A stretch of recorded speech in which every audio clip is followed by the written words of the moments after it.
have you guys ever laid awake at night with a business idea that you think would be brilliant if you could just make it happen? What is it that stops you from trying? If you're like me, and I think most of you are, it's not knowing how to start. Medicine has a very clear path. There's required science courses in college, volunteering, research, MCAT prep and testing, and boom, you're a med student. Business is something most of us never studied. And because we tend to identify with our degrees, it makes sense to think that an MBA or a finance degree is required before you can venture into this business world. But luckily for us, nothing can be further from the truth. Business has only a few essential requirements. The rest of them you can hire on as you go or learn on the job. But what you do need is to be passionate, driven, and a hard worker who works even harder when facing challenges. That sounds like everyday life for us, right? In 2005, I was hired to open up the emergency department in a new paperless hospital in the Pacific Northwest. It was pretty state-of-the-art for 2005, but unfortunately, efficiency wasn't the focus. The nurses in the labs were on the EMR Cerner. The ED docs were on a different EMR, electronic T system. EKGs were on the Muse system. PACS was the imaging system, and none of these systems connected. So I was afraid I was going to spend all of my time typing and logging into different systems and have no efficiency. And about this same time, I had heard about an ED doctor in Texas who was about to be fired for his illegible handwriting. Hard to believe for a doctor. But he came up with the idea of hiring students to follow him around and handwrite his notes for him in real time. And I thought, well, that's a great solution. So I hired some local pre-med students and taught them to chart for me using a computer on wheels. And a handful of my colleagues were interested in working with the students, and a small scribe program was born. The program gradually spread throughout my large ED group, and then as others started to go electronic, they too were feeling the pain of being data entry technicians.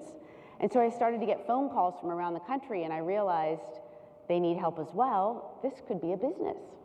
So needing some more information, I did some research, and then as we typically do in the ED, I called the consultant.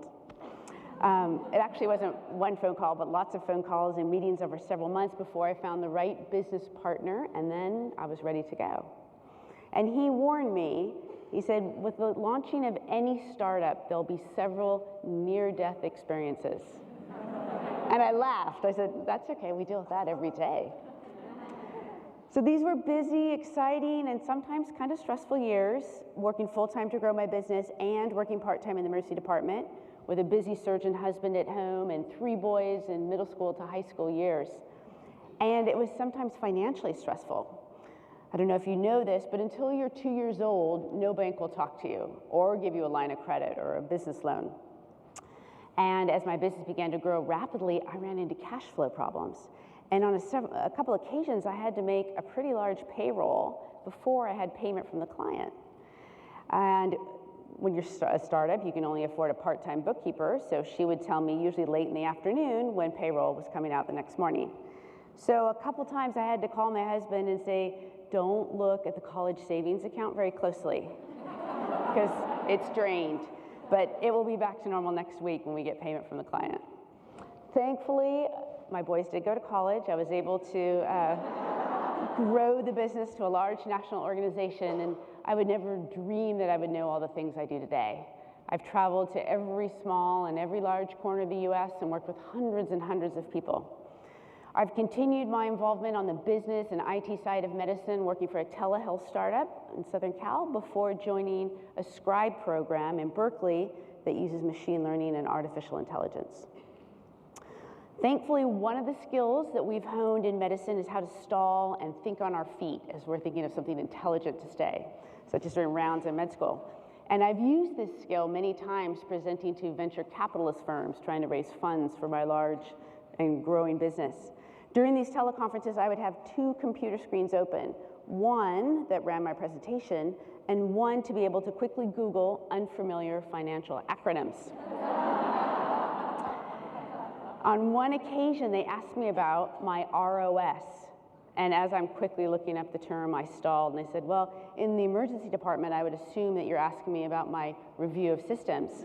But I don't think you really care about my organ systems, but you're referring to the return on sales. Thank goodness for Google and fast internet, it saved me a lot. I've learned through my various business experiences that a lot of success in business is based on good timing. And now is a really good time to be a woman in business. A recent report just came out from Boston Consulting Group, and it showed that for every dollar of funding, women-generated businesses, women-founded businesses generated 78 cents on the dollar. And this is in contrast to male-founded businesses that generated less than half this amount at 31 cents on the dollar. You should see this on the slide, but it's not showing up. It'll come up eventually. So significantly higher revenue in the women-founded businesses. And this is despite the fact that businesses founded by women received significantly less funding for startups. On average, they received over $1 million less in funding. So why do women-founded businesses do better? There's a quote from the journal article Quartz at Work that summarizes this well. And this quote says, while constant sexism is a drag, underestimation builds both resilience and adaptation. And that makes all the difference. Women are also being brought into the boardroom. And this is because research has shown that companies with the most gender diversity outperform other companies. And there's several reasons why this is the case. Women tend to create a collaborative and positive work environment that gives coworkers the confidence to express varied viewpoints. We also create an inclusive culture that increases opportunity and morale, and this leads to decreased turnover.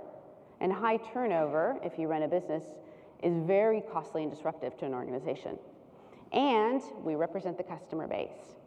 Women do 85% of all household purchasing. Probably 90% this week, Kelly, after your shopping. But having a woman on the workforce helps them to capitalize on this. And if you're sitting there thinking, yeah, but I'm too old to start something new, well, you need to think again.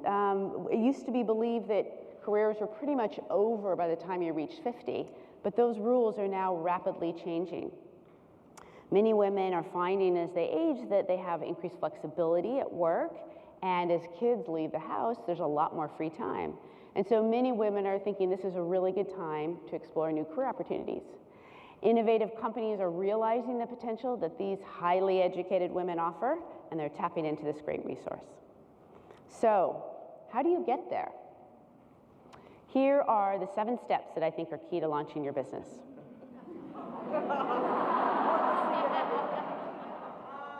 Come on. It's not coming. Number 1, find a business mentor. Find a friend, a colleague, a friend of a friend who can listen to your plans and give you advice. Be careful about this. Great ideas are easily stolen, but having someone to mentor for you and network and introduce you to funding and legal resources can be really valuable, like a great attending in residency. Second, start small. Make small batches of your product in your kitchen, or try out your service on a handful of clients. Fine-tune your offering until you have a product that you're satisfied with. Number 3, keep moving forward. It takes a lot of work to launch a business, but the key is to be persistent. You need to be resilient in business, like you have been in medicine, and really push hard for things that you believe in. Number 4, this is really important for females, I think. Don't let the fear of failure hold you back. It's okay to try and fail. Advice from shoe entrepreneur Steve Madden: if you're not making mistakes, you're not reaching. And if you only follow safety, you're doomed. Number 5, step outside of your comfort zone every day. When you do different things in life, it's stimulating. We all love to learn. That's why we went into medicine. And learning new skills in business is stimulating all by itself. Number 6, watch for that moment of opportunity. With any business, there's the element of good timing and luck.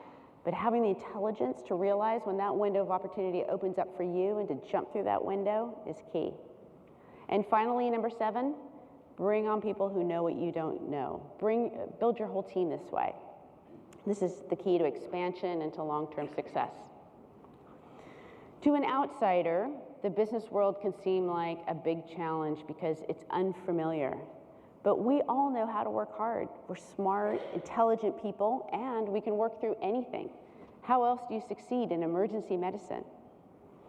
You make your own success in the business world this exact same way, by launching a business you're passionate about, working hard, and never giving up. And when your business starts to gain momentum and take off, it's an incredible rush, perfect for all of us adrenaline junkies.